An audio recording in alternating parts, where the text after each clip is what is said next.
10 years ago, I knew that I wanted to start something. I didn't even know that I would build it into the company that it is today.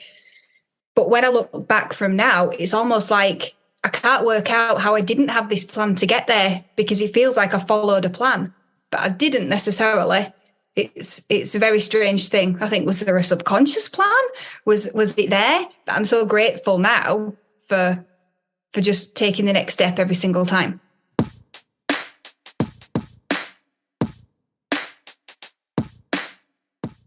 I would say your absolute first hire, you're looking for somebody who has an invested interest in wanting to grow the company with you, rather than somebody who just wants to turn up, do a good job and go home. There are benefits to taking lots of members of staff on at once, but we did that and didn't realise that we were completely changing a culture.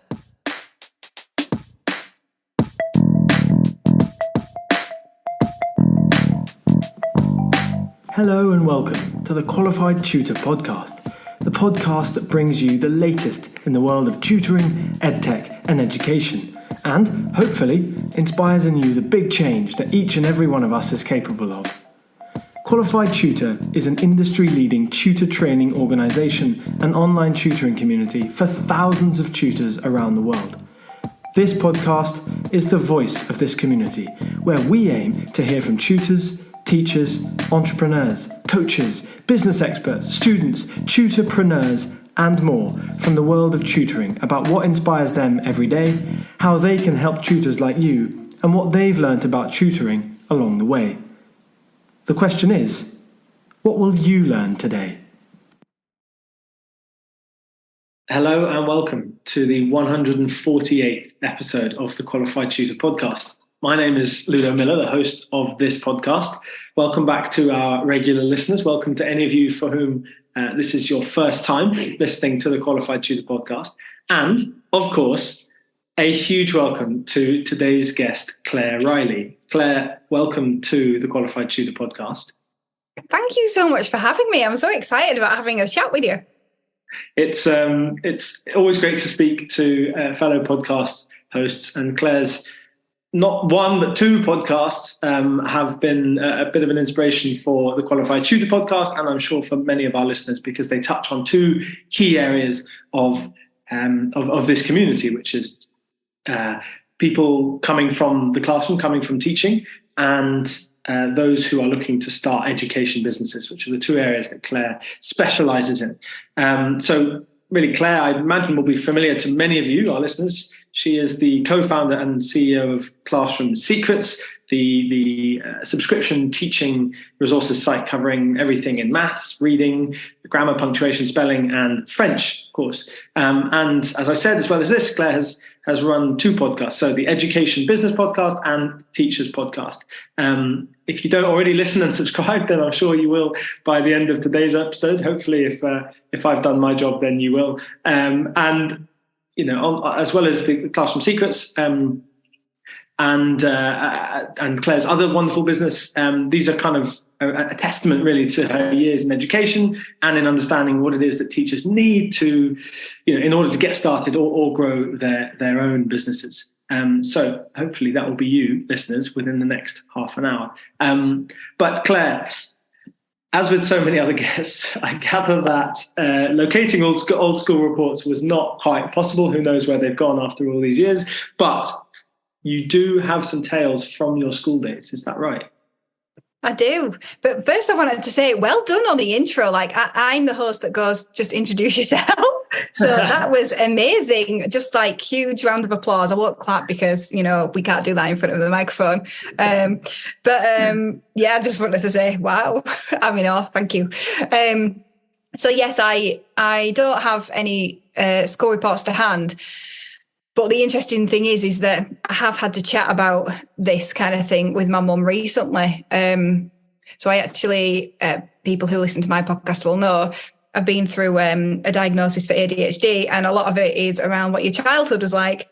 And all my reports, my mum said that she wanted to cry every time until I was about 10 years old, because she would look at the report and it would just say, Claire needs to stop daydreaming. And to be fair, I still daydream now. I just make the dreams a reality. Are you saying that you weren't able to do that as a child? Well, I did make them a reality in my head. Yeah. So that was it. You know, my memories of school most of the time until I think there was this time when I woke up and I remember being in year 6 and I'd woken up and my mum seems to think it was around about the year 5 period. But I remember being in like the year 3 classroom and I remember playing in my head because it was boring. So I would just escape to my head and I would be doing all the playing that I thought that I should be doing at home. And then I'd turn to the child next to me and say, what were we supposed to be doing? And they'd say, you should have been listening. And I'd be like, I thought I was. It's not like I consciously thought, I'm just not going to listen. I just didn't listen. It was just too boring. Yeah. So what were you dreaming about with regard to the future back then? Were you dreaming about future Claire Riley? Or were you just dreaming about the moment? I think I was just, it's very hard for me to say. It more like I was playing in my head. It was like the playing that you would do at home. I can't say back then I necessarily had dreams about the future and being an adult. I wasn't sure how that would pan out. Obviously, when I got into teenage years, I think I did, but sometimes you look back and memories are not really real and the past is not real and you make up the memory in the moment. So sometimes you think of a memory, but you don't know whether you made that up from a photo or another memory. But I think I might have had a memory around about being a teenager that it'd be nice to own a business one day. I had no idea what that was. I thought I'd own a business. Being an entrepreneur is very different to owning a business, but yeah, here I am. I did it eventually. So are you now, Claire, living that dream? Are you happy that you have become a business owner? Oh, hugely. I'm doing a lot of gratitude things at the moment. And, we were talking just before we started recording, I'm huge into personal development. And one of the things I'm really grateful for at the moment is myself. I'm grateful to myself for 10 years ago, starting Classroom Secrets, because the position I'm in now is just so removed from what I thought it could have ever been. And the reason why I see that more and more is that I look at people around me and I see different situations they're in. And they're not necessarily bad situations. They're just not situations I would want to be in. But the value that we've built in the company is mind-blowing. And it's almost like I think, right, 10 years ago, I knew that I wanted to start something. I didn't even know that I would build it into the company that it is today. But when I look back from now, it's almost like I can't work out how I didn't have this plan to get there because it feels like I followed a plan, but I didn't necessarily. It's a very strange thing. I think, was there a subconscious plan? Was it there? But I'm so grateful now for just taking the next step every single time. So it's been 10 years since you set up Classroom Secrets. Where is it at now? How does it, if you were to give a sort of dissection of Classroom Secrets where it is today in the January 2023, are you happy with what it's become? That kind of thing. What a good question. I don't think you're ever finished, but for me, it's about understanding. Everything's about understanding. It's understanding people, understanding the company, understanding yourself.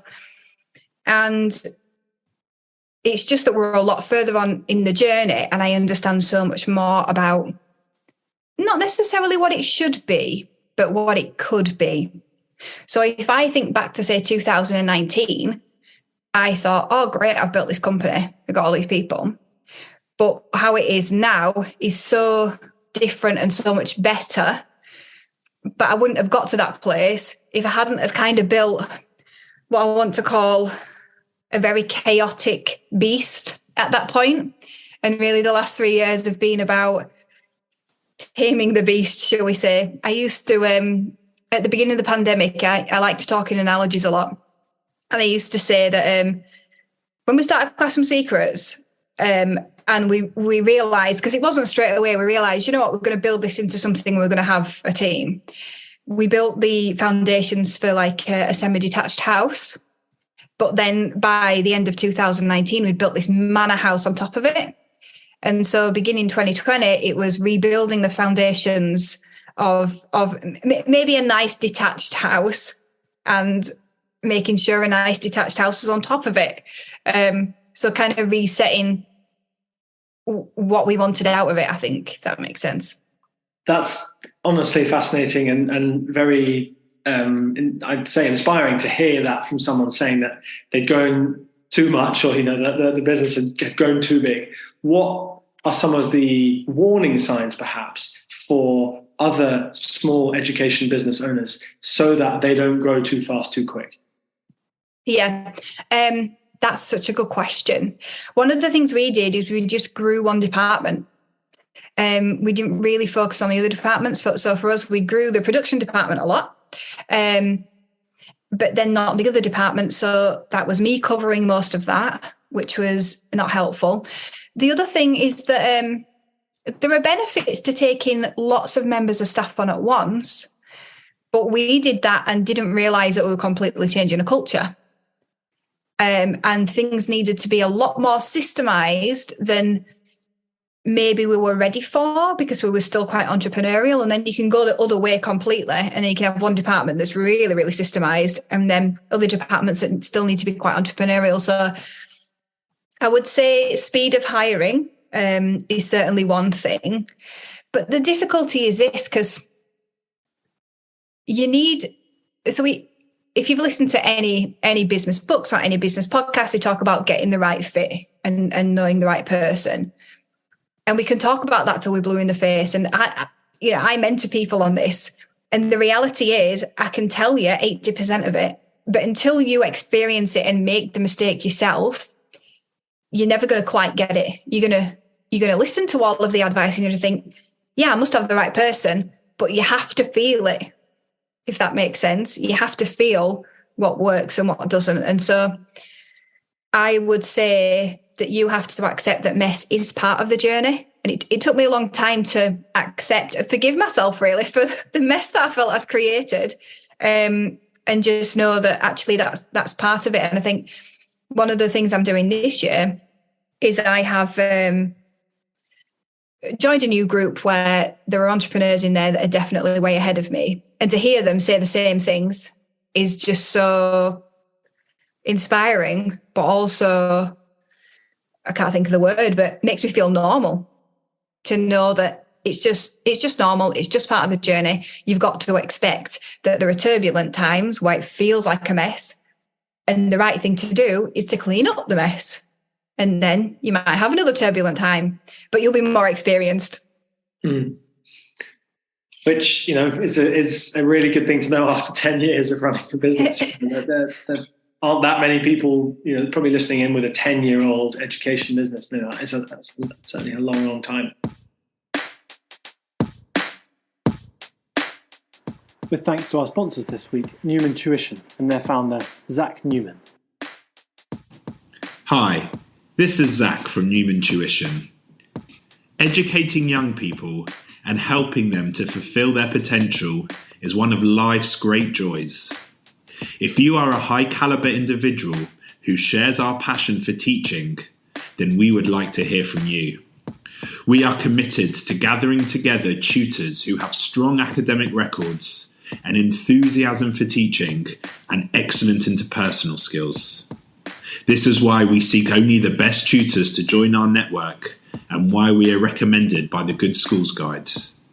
To join our team or to find out more, please visit newmantuition.co.uk. But Claire, you don't just run Classroom Secrets, you also have the Education Business Club, that's right, is it? Mm-hmm. Yeah. So a sort of two-part question here. Firstly, just briefly kind of a little bit more about what the education business does and who it serves, and then what you've learned about running two businesses simultaneously? What are some of the things that you can tell other education business owners about that? This is interesting, actually. I feel like I should share some news just before I get into this. And we talked about this before, but people listening to your podcast, are going to find this out before they listen to my podcast, because it's a few days before. But so I think I've seen some Facebook stories come up recently, actually, from 2019, where I was sharing just about business. So I've known from 2019, business is something I'm really passionate about and I want to help people with. And I was going through this process of trying to figure out what that was, who I would help. And for a while, I definitely fought against the whole, help people in education business. And a lot of my mentors at the time were saying, this is it needs to be this, help teachers start a business. And as we got more to 2021, so it was quite a period of time, I decided, this must be the thing. I started the Education Business Podcast, and it's been so great to share with other teachers who have started a business, but not just that, other people in education business. But it's been a learning journey. And I think I've talked quite a bit on my podcast before about the businesses I had before Classroom Secrets and the fact that they were part of the journey. And Education Business Club really is part of mine and Ed's mentorship journey. So we've recorded the final episode, and that's going out a couple of days after you're hearing this now. It's not that we're not going to do a podcast. There might be one in the future. It might be together, me and Ed. It might be separate, but we're not exactly sure what that is yet. But what we do know, and what we've learned through the process of Education Business Club and mentoring people that we've mentored, our real passion and our area of expertise is helping people who have employed for the first time within the last 3 years and who have at least 3 employees. Basically, we have experienced so much chaos and mess that we need to help people in that place. You got to be at a certain level of anxiety and overwhelm for us to really have a huge impact, really. So that we do have a couple of clients who fit that bill, really. So that's where we're at with Education Business Club. So what I would say is, for us, it's not necessarily about just education business. It's just business in general. We just happen to have this education experience. And what it's meant running 2 businesses is it can actually be quite tricky unless you can find an aligned goal. And this is one of the reasons why we've decided that actually we're not going to continue with Education Business Club, because we know that we're not necessarily hitting the right clients that are right for us. And so that then takes away from Classroom Secrets. And we've got these big goals for Classroom Secrets. So that's another reason for stepping back this year, so that we can really focus on what Classroom Secrets needs from us. But I would never recommend that somebody does these 2 businesses if you don't have a team. So when I started the Education Business Podcast, I had an ops director, and then maybe 6 months in, I had an ops director and an MD. And there's obviously Ed as well, who's the CTO. So you can only do it if you're only staying in your lane in the businesses that you're in, really. Hopefully that answers the question. It's tricky, and you have to be able to go, hang on a minute, this isn't working, and stop something even if you really like it. Because I really like recording the Education Business Podcast, but I have to think about, is it right for our goals long term? Maybe not. So there's a question that's coming out of this, I think, that I can't let you get away with. Oh. Apart from going into business with your husband or wife, which is, I gather, what you've done, mm-hmm. How do you pick the right team? How do you pick the first person to work with? This is really hard. For me, it was my sister. And in a way, I did that more out of fear, because I knew that I could trust her. I did have people before that, but they were freelancers. And what I did with the freelancers is I took too much responsibility. I didn't ask them to change things. I just changed it on myself. So there was a lot there. And on the Education Business Podcast, if you want to find out more about that, I do go into detail about all of the feelings I had, because it's not just about knowing the stuff. It's about your mindset around it as well. So what I say now when I'm mentoring people is your first hire needs to be somebody who's very entrepreneurial like you and wants to grow the business with you. So our ops director is called Sian, and she was not our first employee, but she was the first one who was really quite entrepreneurial. And she didn't start as ops director, but she's ops director now for a reason. And she's kind of treated the company like her own in the right way and helped us grow the company. And that served her really, really well. So I would say your absolute first hire, you're looking for somebody who has an invested interest in wanting to grow the company with you, rather than somebody who just wants to turn up, do a good job and go home. You could say there's nothing wrong with that, but that's not going to help you, because, if you're entrepreneurial and you're doing it the right way, you're going to have a load of tasks and you're going to go, right, by the end of 2 weeks from now, I don't want to do this. How do we make sure this becomes your responsibility? And you want to pass it over, and you're going to keep doing that all the time, and you're going to always give them a little bit more than they can handle. And if they're entrepreneurial, they'll fly with that. So you need a mini entrepreneur that doesn't want to run business, basically. Yeah. And who possibly one day could take on the business? Or do you not? When you start a business, Claire, do you think about how you come to an end with that business? Or is that not a good way to think about when you start a business? I think it depends on who you are. I think quite a lot of people that I mix with now who aren't in education would think that way. Would I think that way if I started a business now? You probably. I didn't think like that when I started Classroom Secrets, but I do think like that more now. Not necessarily because I want to, because I understand the importance of building value in the company and how to do that. You could say now, I don't do that much at Classroom Secrets. I'm not responsible for that much because I've got a managing director. But that's not them taking on the business. That's running the business for you and you becoming the owner investor.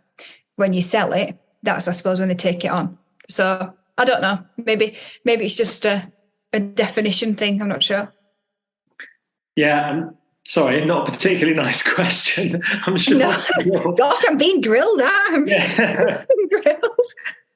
I'm sure for maybe there's some things that you don't want to say for those of your employees who are listening. But no, I mean, we have to be real about these things. When we start a business, we're not going to be, we may be founder forever, but we're not going to be in charge of it forever. And actually, sometimes the best decisions to make for the business are ones that involve you stepping back, which obviously is, can be a sad moment for you, and can be a daunting moment for your team. But I think obviously if you pick the right people and you get that right fit and you make sure that you have invested in a team before growing, then hopefully the team themselves will be empowered to take on more significant roles. What I want to say about that, though, as a caveat, is that you're right, but that team doesn't stay the same.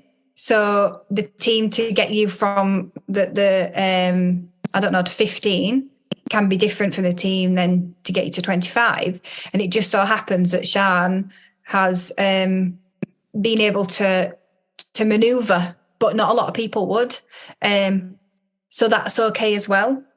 And I do think, there'll be a lot of people listening who have no intention really of growing a business so that they don't have to be the one in charge and becoming the founder. And that's fine. You do have to do a lot more work to get to the point where you don't have to do the doing. Like, it's a completely different type of business in a way. Yeah. And that might be a conversation for another day. And now, a brief word from last week's guest, Ben Gadsby, whose episode you can catch after this.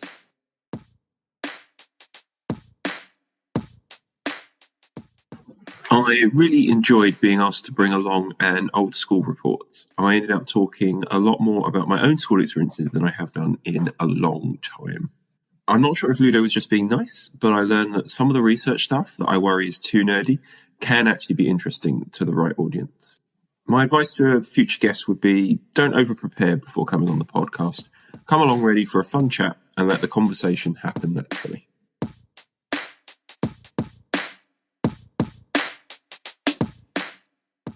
Claire, thank you so much for taking us through that. I'm sure some of those things you may not have thought about for a while. Some of those things you may not have said are on a podcast before, perhaps especially not on someone else's podcast. I'm sure you wanted to break the news about the end of the Education Business podcast to your own podcast first. I'm sorry for bringing you on this week. That's okay. But this is my third final episode myself of hosting the Qualified Tutor podcast. So, there's perhaps a changing of the guard, perhaps, and actually ties in very nicely with what we're saying about preparing for the future and that kind of thing, because, these kind of things, businesses, podcasts, they don't last forever necessarily in the same guise that they have existed in. Now, on that note, and given all that we've just spoken about, perhaps this question has kind of answered itself. But Claire, what is next for you? What's next for Claire Riley? Oh, wow.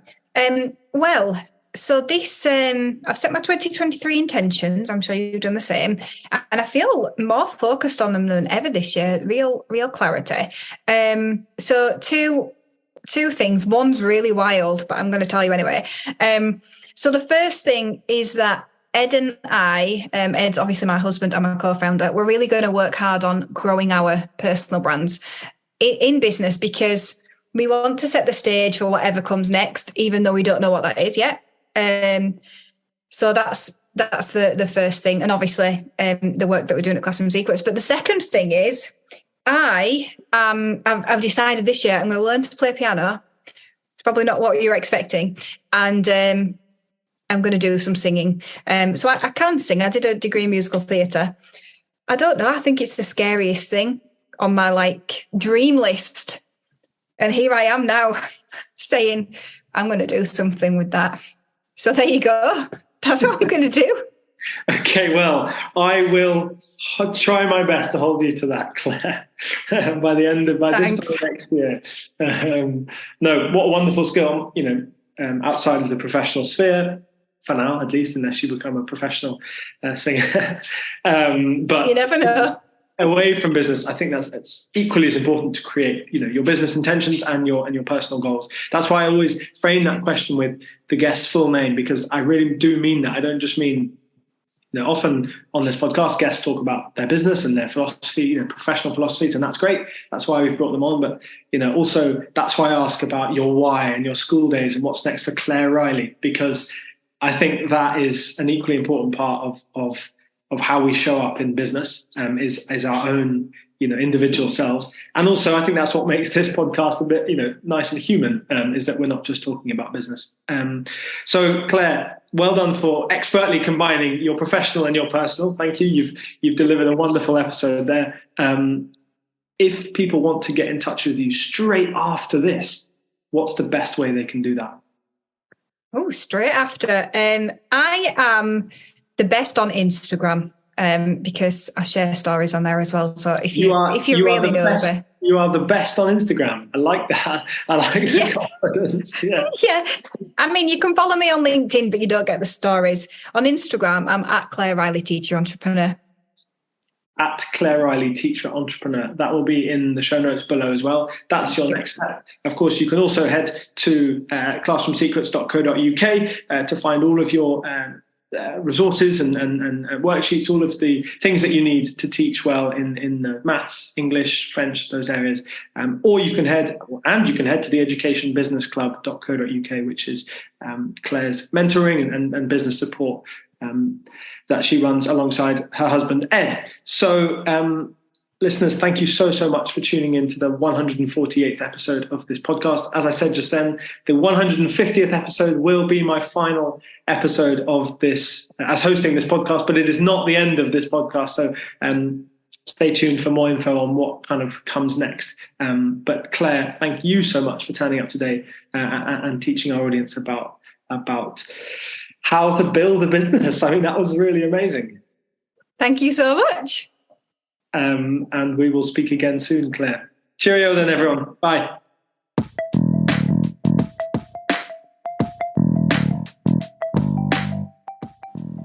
Thank you for listening to this episode of the Qualified Tutor Podcast. Your next step is to check out the Love Tutoring community, and in particular, Love Tutoring Community Connect, a new premium membership space which will serve all your subject-specific CPD needs alongside a friendly, professional community space that meets regularly. Visit qualifiedtutor.org/transformational-training to find out more about our CPD accredited Level 2 safeguarding and Ofqual recognised courses, the first of their kind in the tutoring industry. See you there.